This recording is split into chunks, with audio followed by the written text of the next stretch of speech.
Thanks for tuning in to this episode of History's Greatest Battles, Season 2, where we explore history's greatest sieges.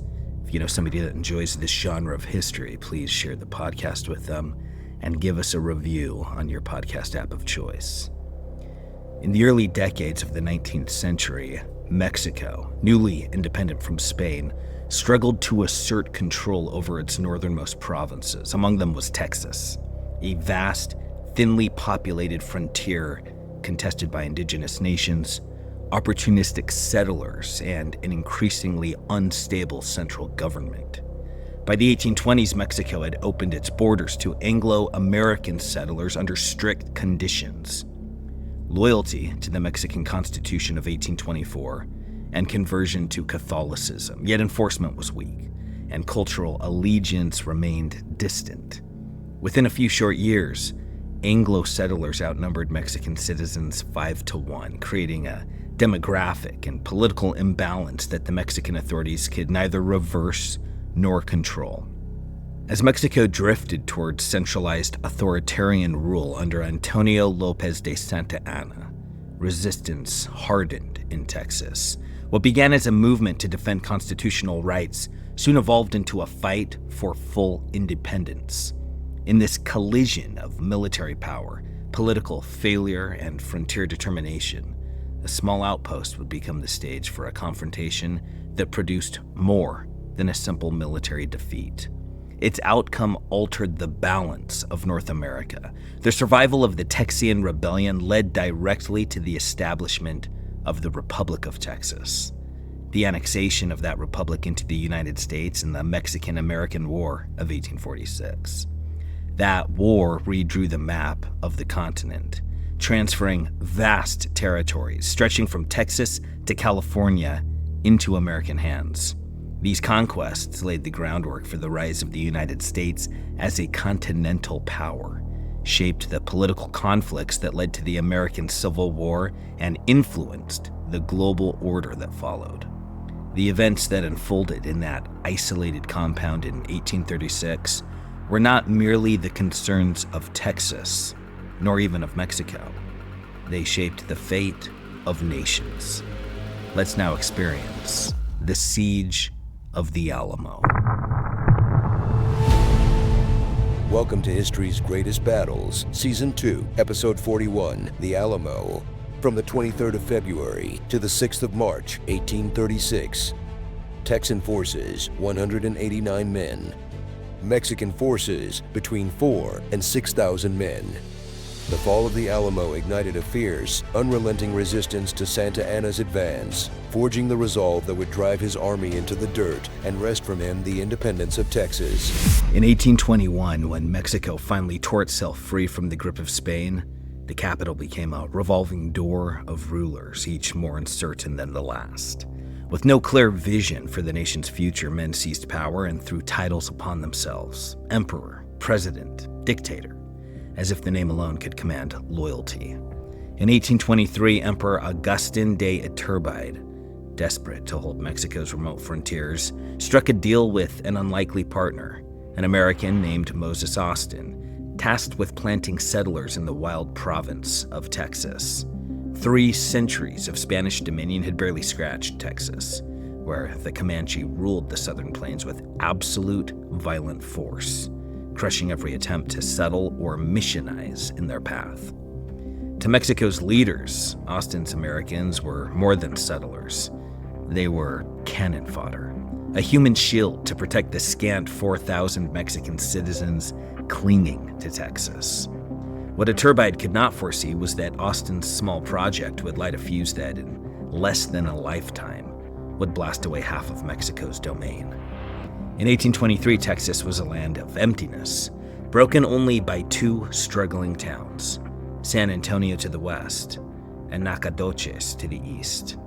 After Moses Austin's sudden death, his son Stephen F. Austin stepped up, took the title of impresario, and wisely chose to settle his 300 families not in the jaws of the Comanche, but between the Colorado and Brazos rivers, halfway between the 2 Mexican towns. Austin handpicked his Old 300, as he called them, Tough, frugal farmers and ranchers whose love of their land would chain them to order. For men who sweat for their property rarely rise against authority. Iturbide's worries were short-lived. He was soon swept from power, replaced by a government that preached liberal reforms with revolutionary zeal. In 1824, the new regime hammered out a constitution heavily modeled on the United States, and the settlers eagerly pledged loyalty, a small price for 4,400 acres of Mexican land handed to each. They were asked for only two things: loyalty to the Constitution and conversion to Catholicism, though everyone knew the second demand would be left to rot on paper. More impresarios followed, flooding Texas with settlers until, by 1830, Anglo-Texans outnumbered Mexican-born citizens 5-1. Confident that they had enough muscle on the frontier, the Mexican authorities slammed the door shut, halting legal immigration into Texas. Yet within 3 years, 10,000 more crossed illegally, embedding a spirit of defiance into Texas that would never quite die. By 1833, a new power rose in Mexico, and with it came a colder, harder gaze toward the Anglo-Texans growing restless on the frontier. That year, General Antonio Lopez de Santa Anna, draped in the glory of repelling Spain's final attempt to reclaim Mexico in 1829, seized the presidency for himself. At the peak of ambition, Santa Anna withdrew to his grand estates, letting his vice president shoulder the burden of reforms. Had they succeeded, he would have claimed the triumph, but they failed. By 1834, Santa Anna stormed back to power, swept the 1824 Constitution into dust, and crowned himself dictator in all but name. When Zacatecas dared to resist, Santa Anna unleashed his army without mercy, crushing the province and butchering every man who hinted at defiance. Turning his eyes north, Santa Anna saw the Anglo-Texans and knew they would never bow to a man who ruled by decree. And so in the fall of 1835, he dispatched troops into Texas under the thin excuse that the settlers had broken their vow to embrace Catholicism, though both sides knew the real battle was over obedience. At Gonzales, a clash over a small cannon on October the 1st ignited the first shots of the Texas Revolution, a fire that had smoldered for years under the weight of Mexican red tape and Anglo defiance. General Martin Perfecto de Caz, Santa Anna's brother-in-law, led his forces back to San Antonio, only to find himself bottled up and besieged by the rising Texian militia by late November.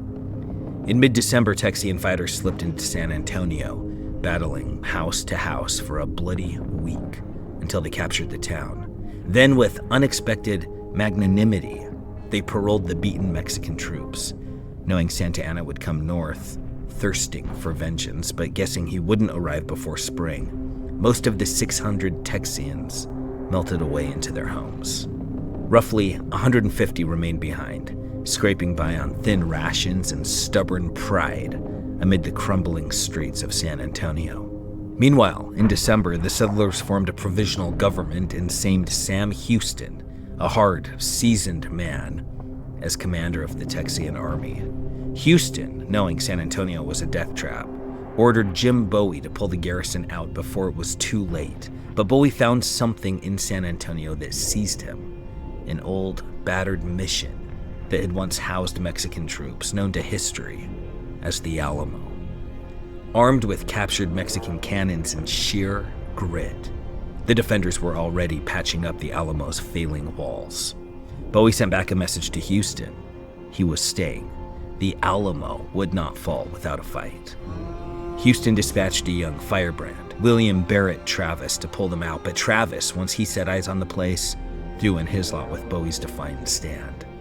By late February, just over 150 men held the Alamo when, to their shock and their fury, Santa Anna's forces came roaring into view.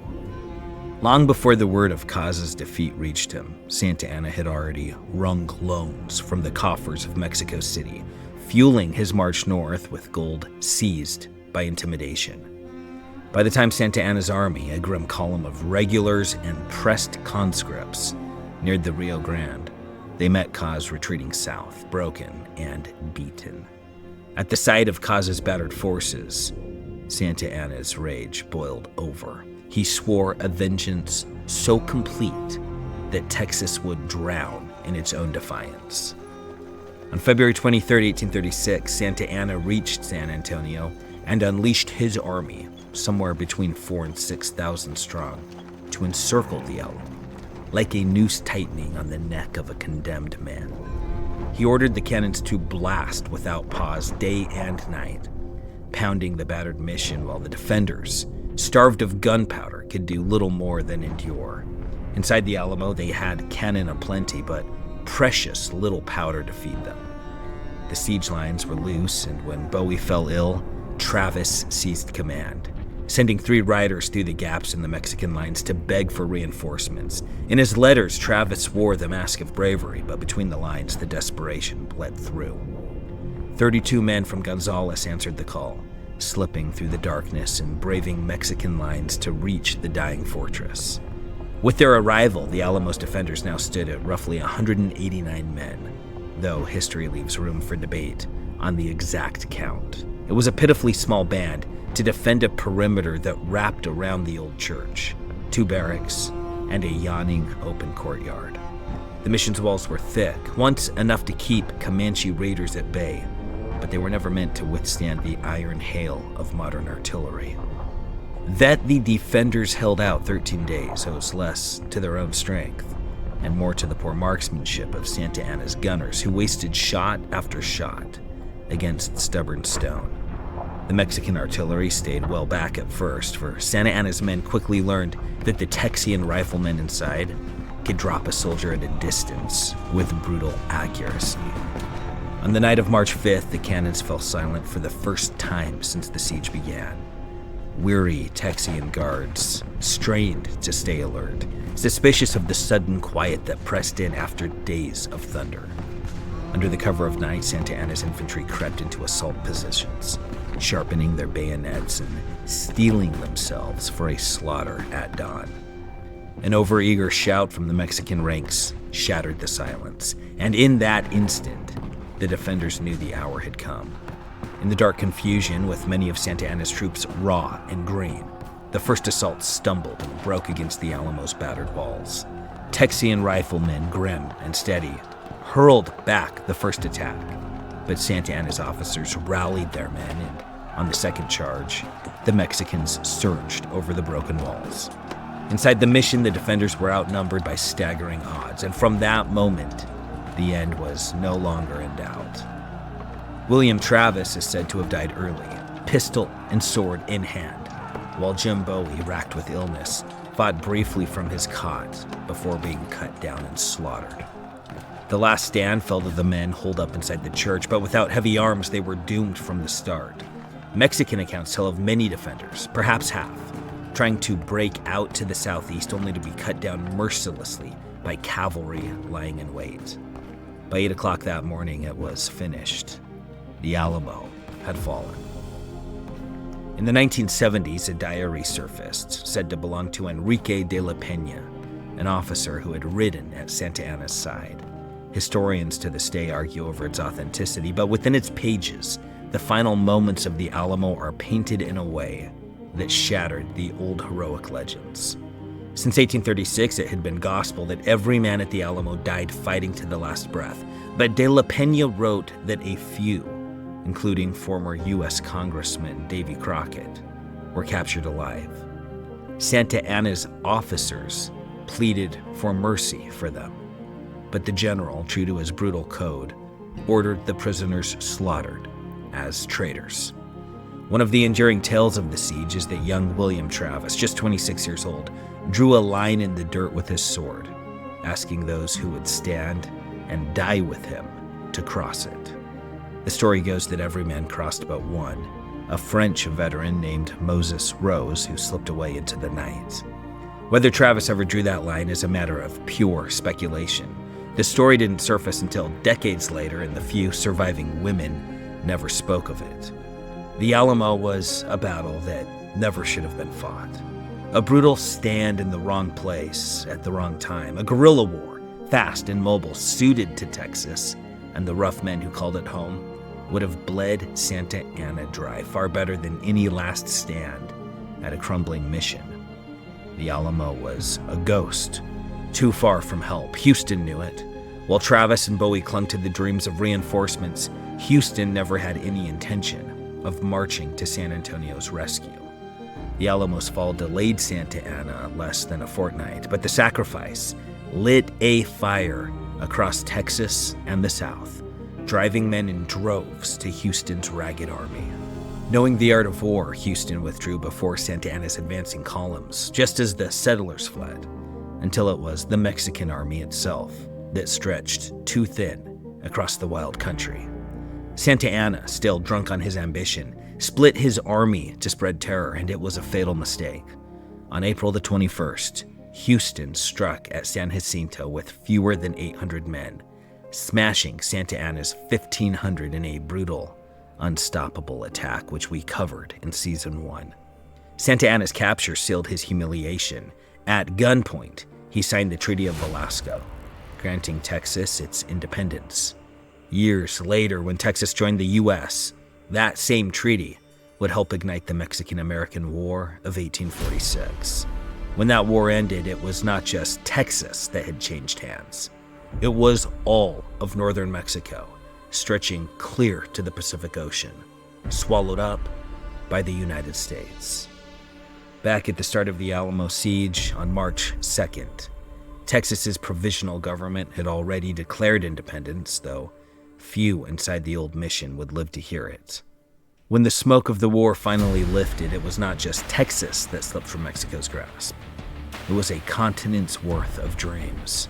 From the banks of the Rio Grande to the distant Pacific shores, half of Mexico's northern empire had been carved away, claimed by the rising power of the United States. But in the desperate early days, before empires shifted and flags changed, something even greater was born in blood. On March 2nd, while the Alamo stood surrounded and doomed, a ragged handful of Texian cowboys had already declared their independence, a declaration that few inside the battered mission would live to see, let alone celebrate. But the men inside those crumbling walls fought on anyway, not for the land, not even for victory, but for a principle, the right to choose their own destiny. They died without knowing that they had lit a fire that would roar across centuries. And as they fell, as their blood soaked the dry Texas earth, it was not the Lone Star flag that waved above them. It was the Mexican tricolor that they raised, its proud eagle torn away, and the date 1824 stitched in its heart. A final, defiant stand for a broken constitution and a nation that had already abandoned them. They fought not just for Texas. They fought for the right of free men everywhere to stand and to die on their own terms.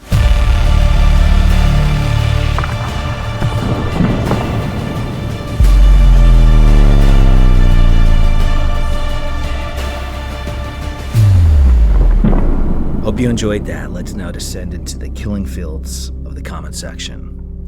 On our episode on Fort Stanwix during the Revolutionary War, user Blueberry Bubblegum wrote, "Without French help, America is still under British rule today." Blueberry, absolutely, there's real truth in that. Without French intervention, without their fleets, their gold, their armies, Washington's threadbare homespun forces would have likely been strangled by the British Empire. Supplies would have ran out, enlistments would have dried up, morale would have continued to waver, and the revolution might have collapsed into memory rather than into history. But here's the sharper edge of the sword. French help didn't fall from the sky. It wasn't born out of sympathy, and it wasn't inevitable. France threw its weight into our war only after Americans proved that they could stand, they could fight, and they could win. Victories like Saratoga weren't just battlefield successes. They were a signal flare to the world, especially to France and other European powers, that this cause had teeth, that it had staying power. Without American grit in those brutal early years, there would have been no French gamble, no French fleet sailing across the Atlantic to our aid. So yes, without France, the revolution likely fails. But without American grit, France never lifts a finger. Both mattered. Both changed the world. And we are in your debt, but the story doesn't end there. Over a century later, when American soldiers landed on the blood-soaked shores of France during World War I, General John J. Pershing's aide famously declared, "Lafayette, we are here." It wasn't just a dramatic entrance, a dramatic flourish. It was a reminder that history had come full circle, an acknowledgement that two peoples who once fought side by side for liberty would stand together again when freedom called. Across centuries, across oceans, we have held the line for each other. Thanks for listening. See you guys tomorrow.